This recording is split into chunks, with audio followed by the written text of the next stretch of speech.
deportations. I've had the news. It's called 24-hour news, Estrella, and this is all happening. Everyone in the United States. I would consider this a civil war. I do know that the military were deployed. Now, mixed feelings on this.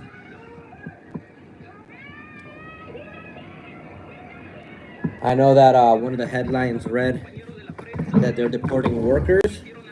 Specifically, they mentioned deportando a los trabajadores, which, when you take that spin on it, you don't want to penalize anyone for being a worker. You want to give them their flowers for working. Not everyone works, right? And it's not saying deport criminals. It's not saying deport. It's saying deport workers, right? Workers. And so this is all happening in Texas, California, the United States.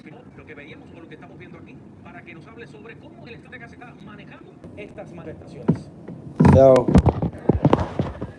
wow, a lot. So I'm gonna have to take some time to process everything going on here. This is what's on the news right now.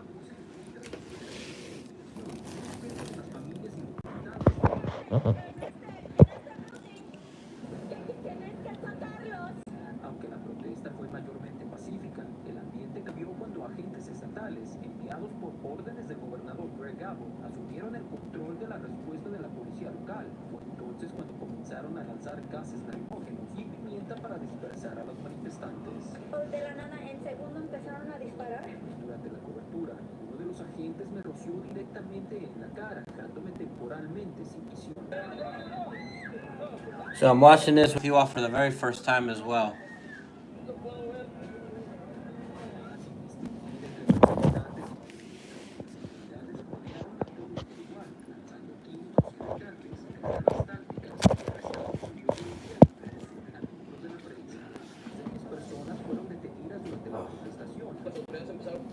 A lanzar gases lacrimógenos, arrestaron a un compañero de la prensa.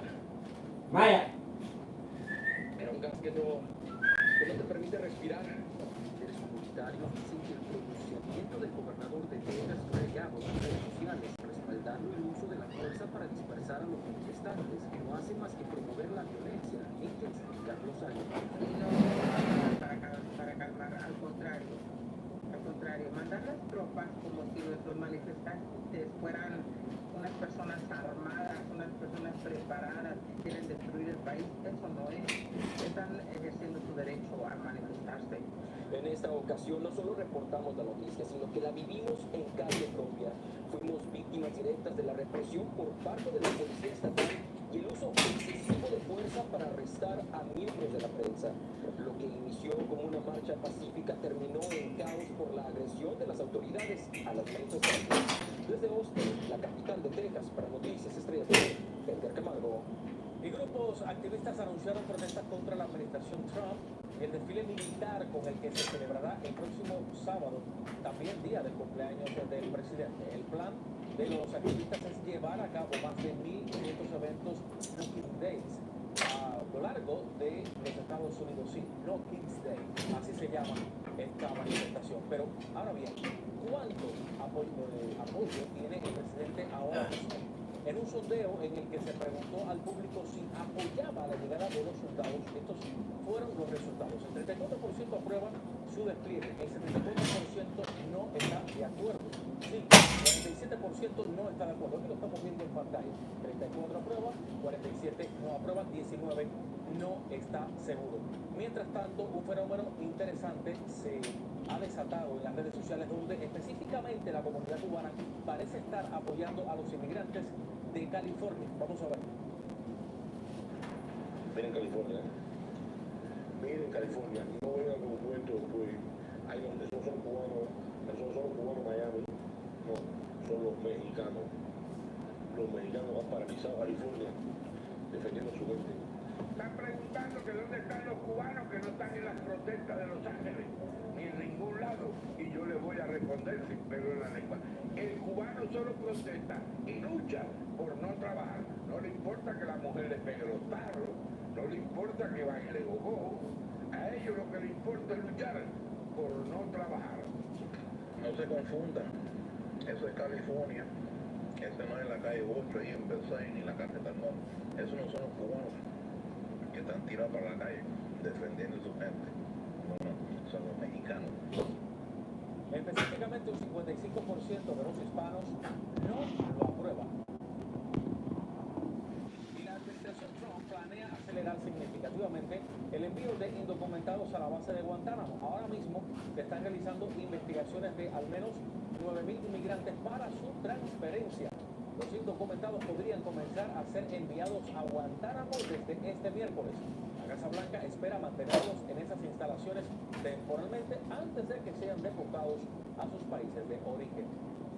Y representantes legales de unos 260 venezolanos en la megacárcel de El Salvador solicitaron información sobre su estatus legal y su condición de salud. Los sudamericanos fueron acusados de ser miembros de la pandilla Tren de Aragua, versión que sus abogados refutan, porque vamos a escuchar qué es lo que dijeron. Y hemos hecho una minuciosa investigación y no hay uno solo de los que hemos revisado que estén comprometidos con el Estado. La única vinculación que pretende los Estados Unidos atribuirle es los tatuajes. Y el tatuaje es un derecho, no es un delito. Este martes la Casa Blanca apeló el fallo de un juez que dictaminó que se les debe dar a los venezolanos la oportunidad de defenderse en corte. Y con esto nos vamos a una pausa, pero no se muevan porque tengo más al regresar. Agentes de inmigración intensifican arrestos. Ahora irrumpen en negocios de autos y buscan jornaleros. Continúa la controversia por la elección de jueces en México. Al menos 6 candidatos se enfrentan a acusaciones de delitos mientras avanzan hacia su nombramiento.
Get delicious side dishes for the grill.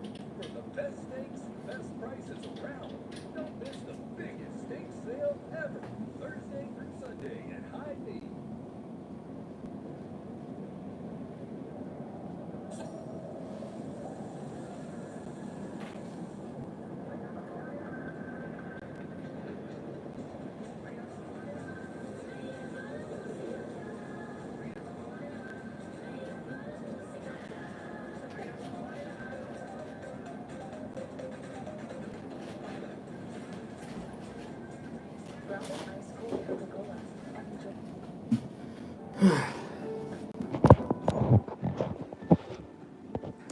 All right, so I saw all that stuff that you just saw. They then threw on the commercials, and I was surprised to see. I don't know what that was about. I think they said that other Latinos don't support. I don't know. I didn't catch it. They were very fast. They move like in action movies, and maybe they have to. But the Cuban population was saying that that's not us doing that. That's not us, or something like that. And they found like a handful of Cubans, 3 Cubans to say that. And maybe there is I don't know. I don't know why they would throw that in there. Because now it just becomes like, oh, not every Latino agrees with it. And I don't know what their stance is. I think they should be unbiased. And that showed sort of bias. Like, oh, let's get some other Latinos to say their stance on it or not. Now, this is what I believe. about what's going on, and they're turning the news back on, right? It's 24 hours. Is that regardless, I think that both sides need to be peaceful to each other.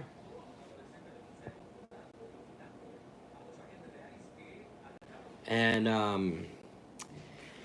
you know, it's not gonna be with fighting. Like they're going, you can't. They're going against the government workers, the FBI. Like they don't do that.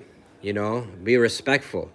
If the rules of the country have changed, right, and respectfully argue against it. But this, you know, looting, breaking windows, graffiti, gunshots, fights, don't do that. It's not going to serve you well. And I get it, emotions, everyone's in their emotions and feelings, and this is some serious stuff. And it just turned back on right here. But problem solve in a creative way. In not in a way where you're breaking people's windows and hurting them. In creative solutions. Right now, they're trying to come up with violent solutions, right? It's very violent. Come up with creative solutions and problem solve. All right, so I'm gonna plug it back in here, and that's just my take on that. Because there's more stuff going on right now all over California.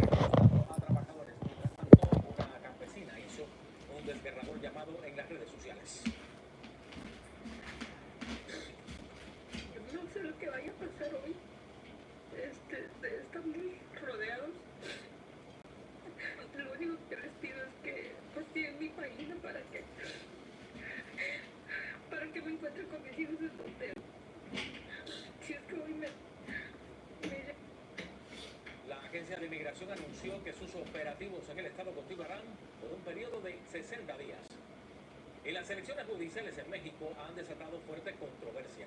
Al menos 6 ganadores enfrentan señalamientos por delitos graves, incluyendo vínculos con redes de trata, corrupción y hasta conexiones con la Iglesia La Luz del Mundo. Víctor Blázquez nos muestra los vencedores más polémicos de la elección judicial. Los resultados de las elecciones judiciales calificadas como históricas en el país podrían poner en el aparato de justicia a cuando menos 6 candidatos que son señalados de haber cometido algún tipo de delito. En la lista hay presuntos ladrones de combustible, torturadores, presuntos responsables de trata de personas con fines de explotación sexual, hasta quienes posiblemente puedan detener en México las investigaciones de abuso sexual infantil. Pesan sobre el líder de La Luz del Mundo, Nazón Joaquín García. Por más que les digan que fue una elección buena, que el pueblo eligió, pero los candidatos no todo lo que hay. El caso que más llama la atención es el de Carmen Alejandra Lozano Maya. Podría ser juez penal local en Ciudad de México. Durante unos 20 años fue agente de la Fiscalía del Estado de México. 2 veces fue denunciada por detenciones arbitrarias y tortura. Hernán Vega Burgos es virtual ganador como magistrado local del Tribunal Superior de Justicia de Yucatán. Fue acusado de proteger a una red de trata de explotación sexual. Tania Contreras ganó el cargo de magistrada local del Pleno del Supremo Tribunal de Justicia de Tamaulipas, señalada presuntamente ser en contacto con una red de corrupción y tráfico de huachicol. Esta es una buena oportunidad para esos candidatos de dudosa reputación para que marquen una diferencia y demuestren a la sociedad que a pesar de los errores que hayan cometido, pues pueden hacer bien las cosas. Por último, 3 abogadas en camino a ser juezas federales tienen vínculos con La Luz del Mundo. Sobresale Marian Sinaí Menchaca Sierra, es hija de Nicolás Menchaca y quedó al frente de la congregación tras el arresto de Nazón Joaquín. No permitió que hubiera un tipo de selección más profesional. ¿Sí me explico? Sino que fue tan abierta que generó pues, precisamente los problemas que tenemos. En contraste, los grandes perdedores podrían ser las víctimas relacionadas directa o indirectamente con los 6 ganadores que podrían obstaculizar la justicia. En Ciudad de México, Víctor Blázquez, Noticias, Estrella TV. Está el tema del impuesto a las remesas, que ya un senador estadounidense le dice que le van a poner 15. Ya estás viendo, no es senador. Así se burló el presidente del Senado de México al repudiar la propuesta del senador republicano Eric Smith, identificado por ser el responsable de aumentar el impuesto a las remesas enviadas desde Estados Unidos. La respuesta del republicano no se hizo esperar. En En las redes sociales escribió lo siguiente: el presidente del Senado mexicano está muy molesto por mi proyecto. I have no idea who that is, who they're showing right now. It's a president of something, a president of Mexico. I'm not sure who that is. But I just thought about a solution, y'all. And this is really trialing stuff, right? I personally believe and that the government, for example, in the United States, they're deporting a lot of people who are in the United States undocumented, right? Or what they say, illegal, whatever term you want to use. Undocumented is the more respectful term. Just so you know, I believe that the governments that are having their citizens returned back to the country, that the governments need to procure these individuals and make sure that they are welcome back and provided with opportunity. Now, is the government going to do that? Historically, no. But this is a creative solution. Right now, what I feel is happening is that in the United States, a lot of people are being deported, right? And they're just thrown into the other country and then, hey, figure it out. You were here once before, figure it out, right? That's what's happening. And I believe that, well, this is an oversight on all the governments. The United States is doing what they believe is best, which is, hey, these people are here undocumented. There's no space. They didn't go through the due process. We have to deport them. That's what the United States is doing, right, under Trump's presidency and administration. Now, they're doing something. It's up to the government of these receiving countries to ensure that these individuals who fled their country are set up better, right? Like, hey, you're coming into this country. We know that everything was just shaken up in your life. You were living in the United States or some part of North America for the longest. And, you made it work for as long as you could there. But the United States is saying that system is not going to work. And come back and, you're back here. And if you want to go back, we're going to have to do it the way that the United States advocates for. Proper, due process and procedures and waiting and documents and everything, right? The whole shebang. Now, those countries aren't doing that. The government, the politicians, they aren't doing that. There need to be things in place. And who is to call? Well, I think that, whoever's in the powers that be, President Donald Trump and everyone else in the office in the United States, in the White Office, need to tell these countries, hey, we can't control the way you run the country, but we suggest that when we send these people back to their country, it's happening, whether or not you agree with it or not, it's happening right now. That you take care of them, and we have some of them in the states that are being violent and against our military and all around. If we could have, that would be one of the most peaceful resolutions. Then you wouldn't have people that are so fearful about, oh my God, they're going to pick me up and just throw me back in the country and do what with me and this and splitting my family up. That's what needs to happen, but it's not. So it's really on right now. The country is receiving the citizens, right, to pad the landing. Hello, what's up, silly aliens? Welcome for joining today. I got the news plugged in. Anytime I put the news on and you hear my voice, I'm probably walking around picking up. I got the dogs, I got the cats, we got the rescue center here. And that's what needs to happen, but it's not happening. And the recoil is, oh, the United States is doing something bad. The United States is being unjust because they're sending people back. It's kind of like, it really is kind of like this. You've got two individuals, let's just say, even though this is pretty much everyone from all around the world. Whoever's not in the United States legally, well, chances are they're probably going to get deported. Now, this is a scenario just to break it down for you all. Because I'm just putting on the news right there, and I'm just problem solving so that everyone can win. Now you have two people. One of them doesn't tell their parents that they're gonna go over their friend's house, and all of a sudden going to their friend's house becomes, I'm going to spend the night at my friend's house, and then that turns into, I'm going to live at my friend's house without permission. they just do that, right? They're in the friend's room, and the parents of the kid who left are kind of like, okay, maybe they're coming back soon, or maybe they're having fun. They're being very negligent parents, right? Just like many of these countries are being very negligent countries, negligent governments. And now the U.S., who is that country that the kid is staying at, right? They're like, hey, how long have you been here? You should go back to your house. We're not adopting you, and if we would have, this would have been a completely different conversation. But you're just here spending the night, and then you overstayed your welcome, and now you live here. You got to go back home. You got to go back home to your parents. Now, that's going to happen regardless, because it's happening right now all over the United States, North America. And the kids are no, we want to stay here. No, we've been here for a few weeks now, and you didn't notice. And I'm just letting you know what I'm seeing. I'm not taking a political stance. I'm letting you know how I'm breaking everything down. Actual stuff that's happening. Now it's on the parents receiving their kid back to pad that landing. Hey, you left for a while and without our permission, and you spent the night, and we didn't do anything about it.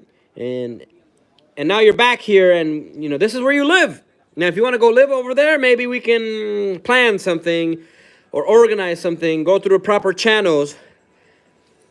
But you're here now, and we got jobs for you, and we've got home security, and we know it's hard. You made that choice to just go, but now you're here, and you can go.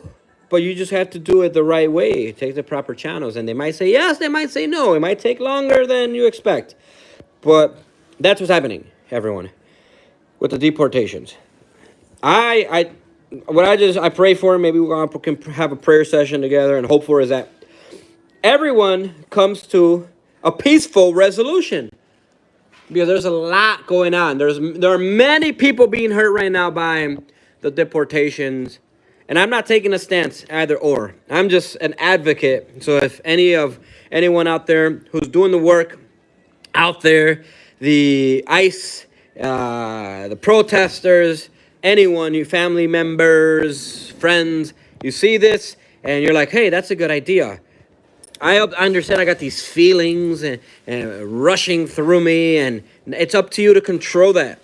There's a lot of fear going on. The protests have turned into riots now, and loitering and breaking stuff and all that stuff. And it shouldn't.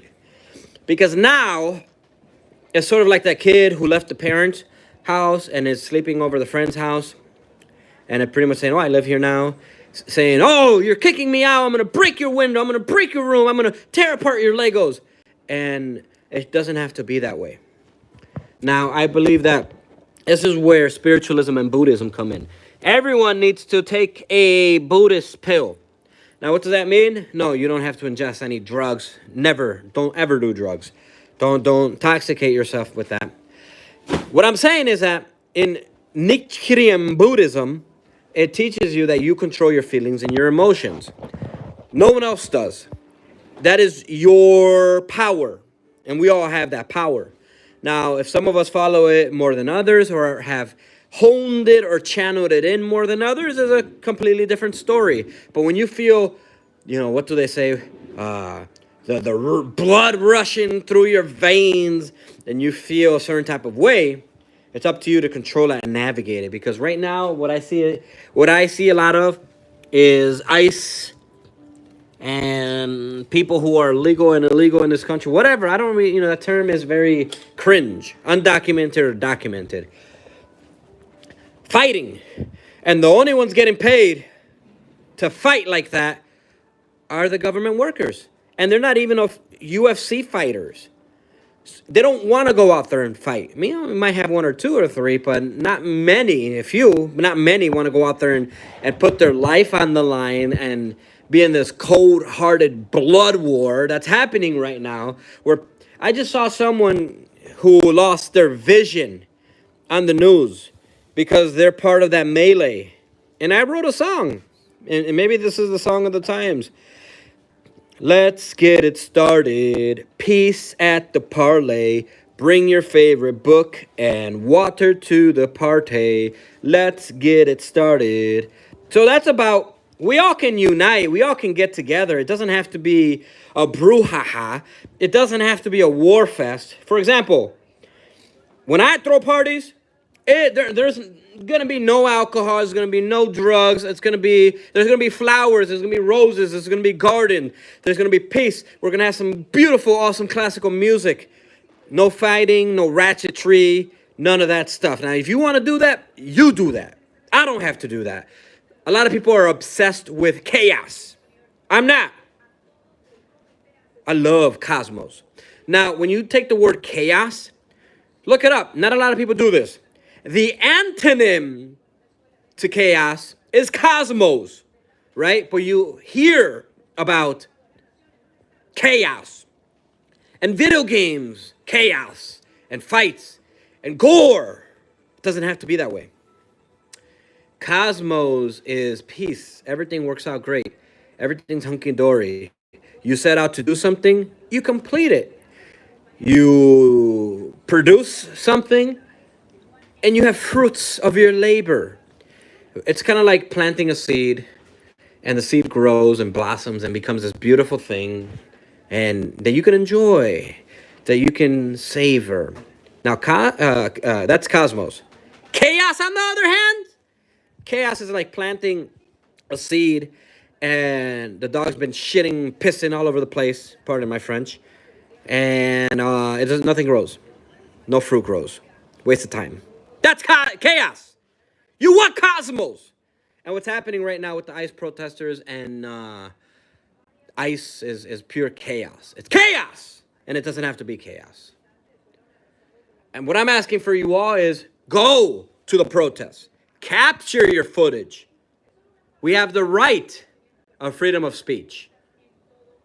But when it comes then overstepping that boundary and chucking something at a federal worker, sometimes they stand there like a wall.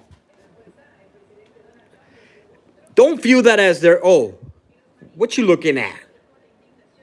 And then start a problem with them. They're there because they're there to protect you. They're there to protect the environment. Yeah, you can go capture your footage, go for a protest, picket signs. Awesome. That's freedom of speech. But don't start hurting others. People have to defend themselves. And I'm not biased here. I've been on both sides. I've been to the protests. I remember Occupy movement and 99%. And I've also been on the other side, training with people in the military, mixed martial arts, right? As a coach. So there's a lot of stuff going on right now, everyone. And I'm just saying that the most peaceful route is going to win. So these countries that are receiving these people, these humans back into their countries, it's really on them to pad the landing. Because the U.S. doesn't have to. It does not have to say, okay, we're going to figure it out while you're here. Okay, if that was the option, if that was what was chosen by the people in charge that you all voted for, that we all voted for, then that would be a different reality. But it's not. We have to bear with the reality that's going on right now. So, more news right here. We have more stuff going on, and I'm just learning what's going on with you, everyone. I'm just letting you know, take the more peaceful route. And if you think that going to a protest is not going to bring out the peace in you, like you're going to think that, even though I'm peaceful right now, if I go there, I feel I'm going to be egged on to do something. Don't go! Stay in your house. Go to your garden. Go to the local garden. Plant. The most peaceful thing any of us can do is grow a garden. And you're like, grow a garden? What is that going to do? It's going to give you a chance to speak with God, with the spirits that be. And faith is how we get through this, everyone. Faith.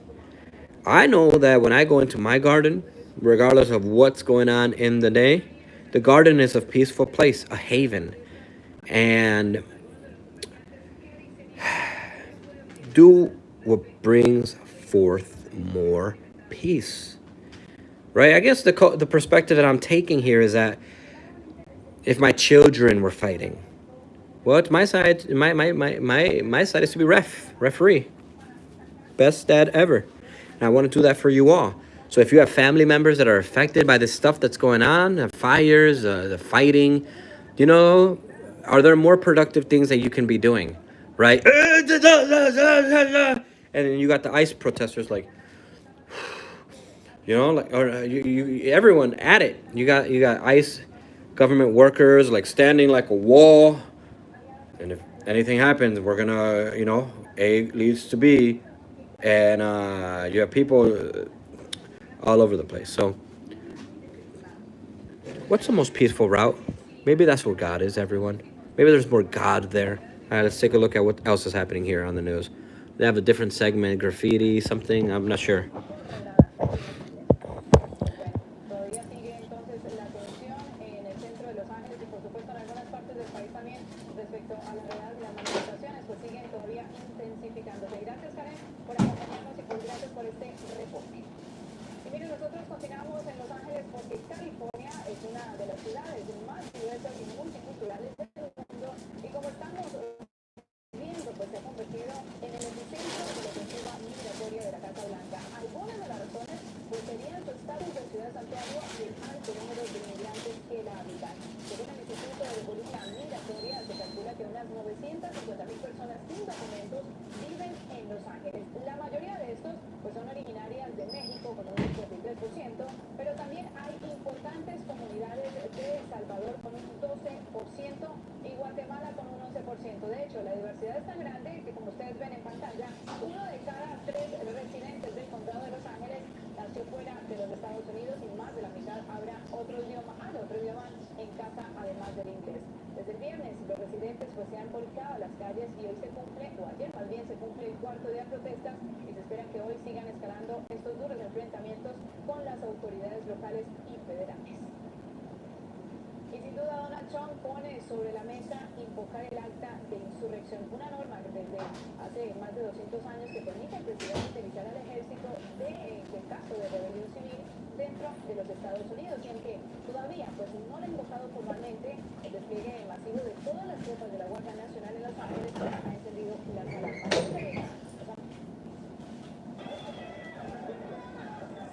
Ya son alrededor de 4.000 miembros de la Guardia Nacional que el presidente Trump ha activado en Los Ángeles para contener a los manifestantes en contra de las deportaciones, utilizando un recurso constitucional llamado el Título 10. Sin embargo, Y es muy importante un principio de ley que se llama básica militares, que es una ley antigua, que permite al gobierno federal utilizar sus tropas militares contra las personas, los ciudadanos y las naciones de este país. Entonces, por eso pensamos que es ilegal lo que está haciendo. pero el presidente no descarta utilizar otro recurso, la ley de insurrección promulgada en 1807, que permite el uso del ejército en rebeliones. Dicha ley fue utilizada en los disturbios raciales en 1992, precisamente en Los Ángeles.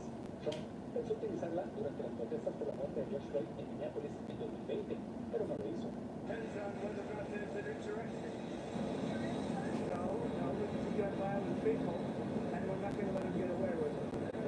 Sin embargo, el presidente ya ordenó que 700 infantes de Marina apoyen a los elementos de la Guardia Nacional desplegados en Los Ángeles.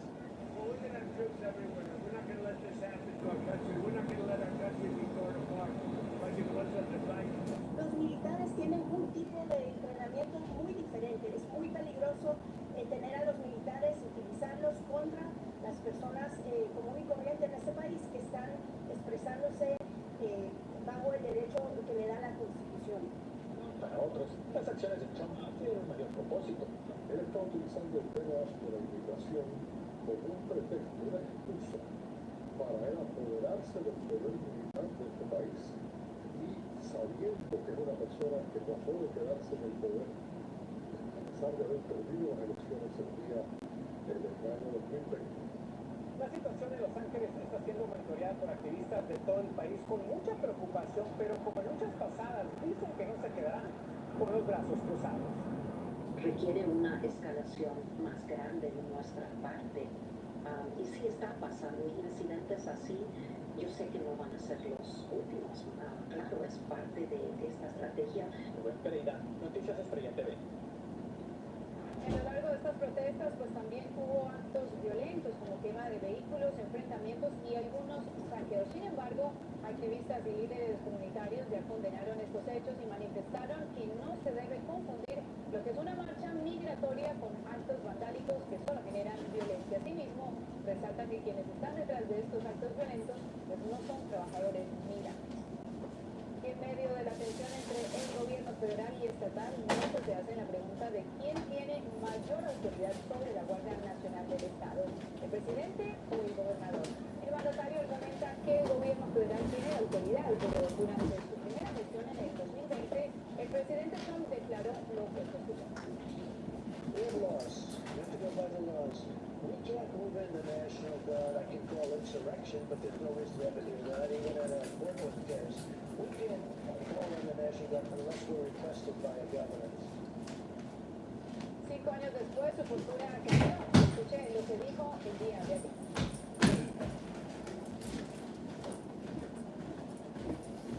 Well, we have to go by the laws. We can't call in the National Guard unless we're requested by a governor.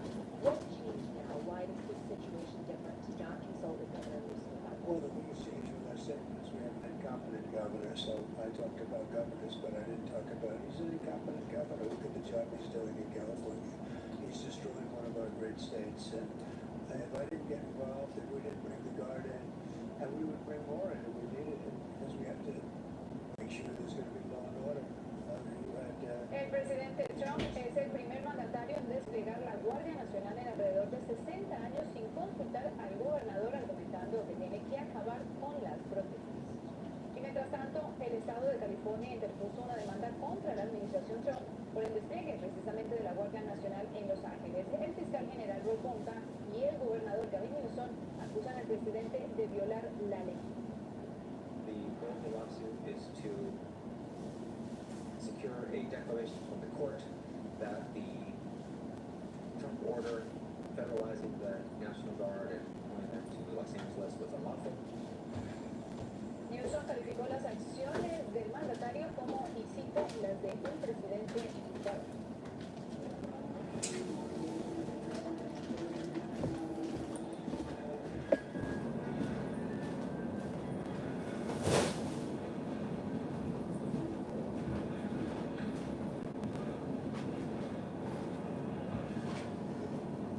Y por otro lado, estas son las imágenes del arresto que hicieron agentes de ICE en una corte de inmigración en Houston.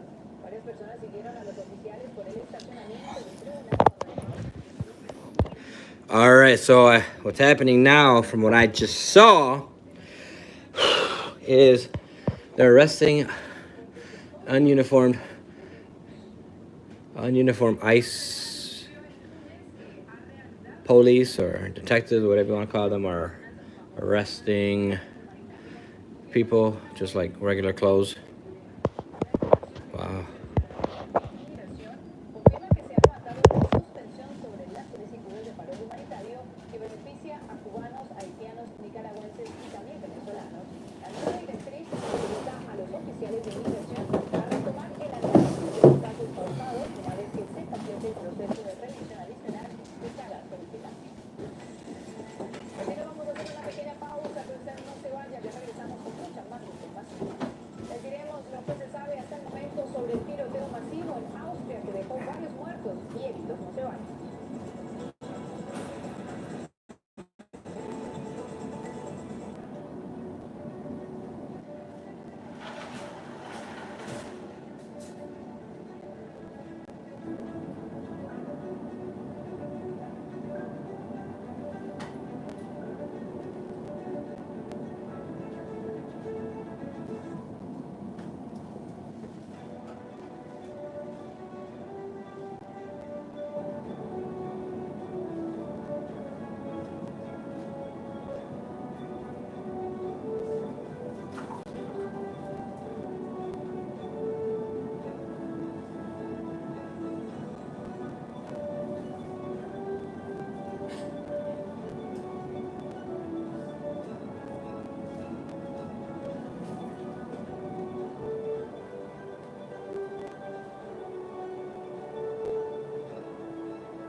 Gracias por continuar con nosotros. Y miren, nosotros seguimos con más información porque un tiroteo en una escuela de Austria deja al menos 9 muertos. El atacante, un joven de tan solo 21 años, exalumno del centro, usó un rifle y una pistola antes de quitarse la vida. Las autoridades no han dado detalles sobre el motivo, pero confirman que las armas fueron adquiridas legalmente. El atacante, o el ataque más bien del martes, pues parece ser el más mortífero en la historia de Austria después de la Segunda Guerra Mundial.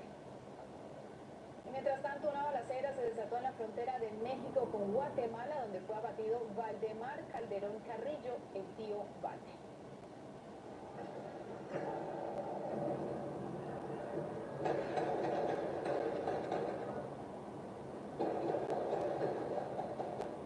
El tiroteo ocurrido el domingo y en el que participaron autoridades mexicanas y el país centroamericano dejó 4 muertos y varios detenidos.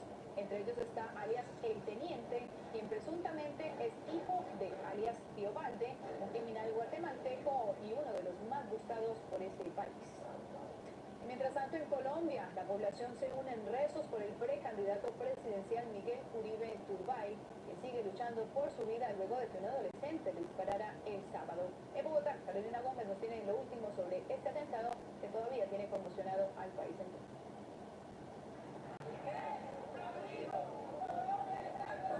Colombia clama.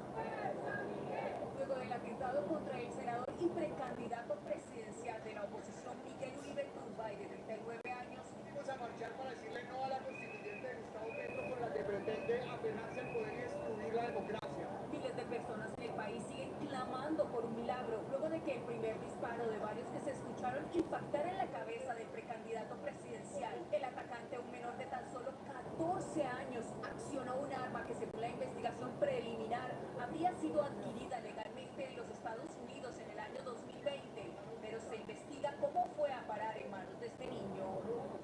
Miguel sigue luchando fuertemente por su vida y les pido a cada uno de ustedes que sigamos en oración fuerte. Y es que para los expertos solo un milagro lo ayudaría, pues según el último parte médico de la Clínica Santa Fe, a donde fue trasladado de emergencia, afirman que su situación reviste la máxima gravedad y que su pronóstico es reservado. El gran problema del cerebro es que es la estructura más importante del universo, pero es muy frágil, ¿sí?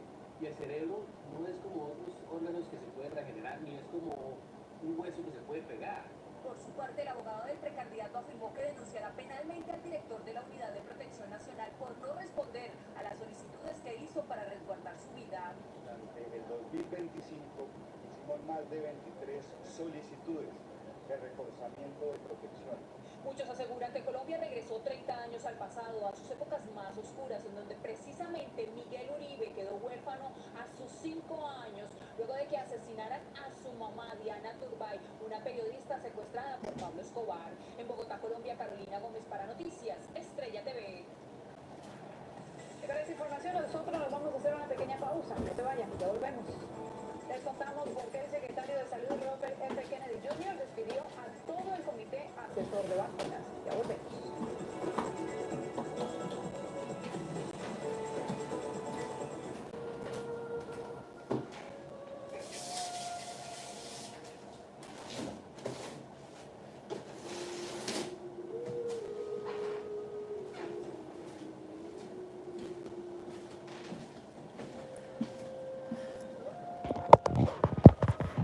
All right, so it looks like they're showing some more positive stuff. They're good. So we're leaving off on a positive note, everyone.